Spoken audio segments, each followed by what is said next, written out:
بسم اللہ الرحمن الرحیم۔ صدیوں پرانا قصہ ہے کہ بدقسمتی سے کسی گاؤں کے نیم حکیم ایک شادی شدہ عورت جس کے حسن کے چرچے تھے کہ زلف گرا گیر کے اسیر ہو گئے، اس کی چشم قاتل کے تھکے ورمے نے حضرت کے لوہے جیسے دل میں سوراخ کر دیا اور آپ اس پر عاشق ہو گئے۔ شادی بیاہ اور میلوں ٹھیلوں میں ڈھول بجانا عورت کے خاندان کا پیشہ تھا۔ وہ کبھی دوا داروں کے لیے نیم حکیم صاحب کے پاس جاتی تو وہ بڑی دلچسپی اور تفصیل سے اس کی نبض چیک کرتے اور ملفوظ الفاظ میں اپنا حال دل بھی ضرور سناتے۔ اس کا بچہ بھی جب کبھی حضرت کے سامنے آتا تو وہ اسے چپکے سے کہتے، تمہاری ماں کا کیا حال ہے، اسے میرا سلام کہنا۔ خوش شکل خاتون نے بڑا عرصہ سلام برداشت کیا، مگر جب اس کی خیریت کے متعلق نیم حکیم ضرورت سے زیادہ فکر مند رہنے لگے تو اس نے اپنے خامند کو ان کی تشویش سے آگاہ کر دیا۔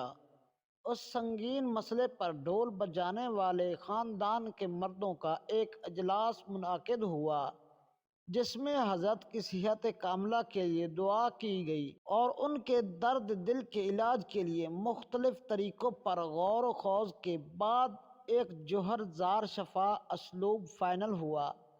طے شدہ علاج کے مطابق خامند نے اپنی زوجہ سے کہا کہ وہ حضرت کو پیغام بھجوا دے کہ اس کا خامند آج گھر پر نہیں، لہٰذا رات کا کھانا جھگی فقیرہ میں تناول فرمائیں۔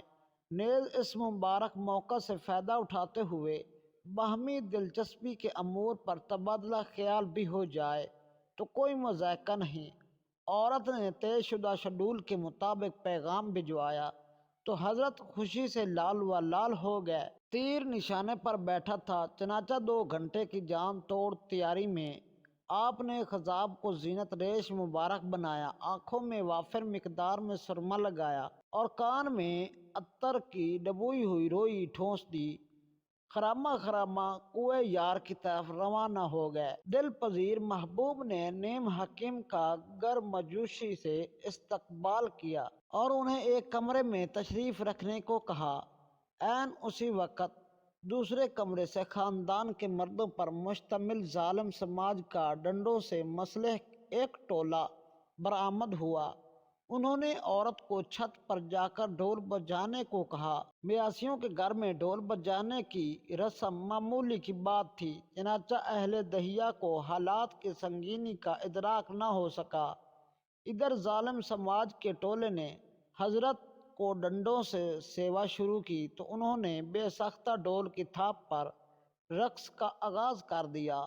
آپ بہت چیخے چلائے مگر ان کی آواز ڈھول کی دل فریب دھنوں میں دب کر رہ گئی۔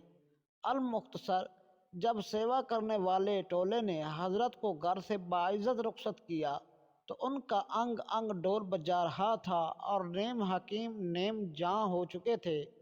حسب توقع مراسیوں کی ڈنڈا ڈولی تیر بہدف نقصہ ثابت ہوا اور حضرت کو عشق جیسے موذی مرض سے نجات مل گئی۔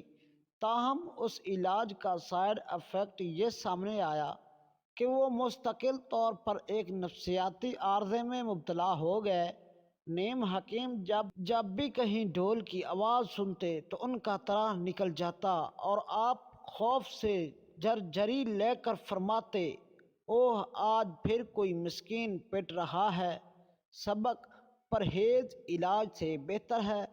اگر ہماری ویڈیو اچھی لگے، آپ کو پسند آئے تو ہمارے چینل کو سبسکرائب کریں، یہ آپ کی طرف سے پیار ہوتا ہے، اور دیجیے ہمیں اجازت۔ پاکستان زندہ باد۔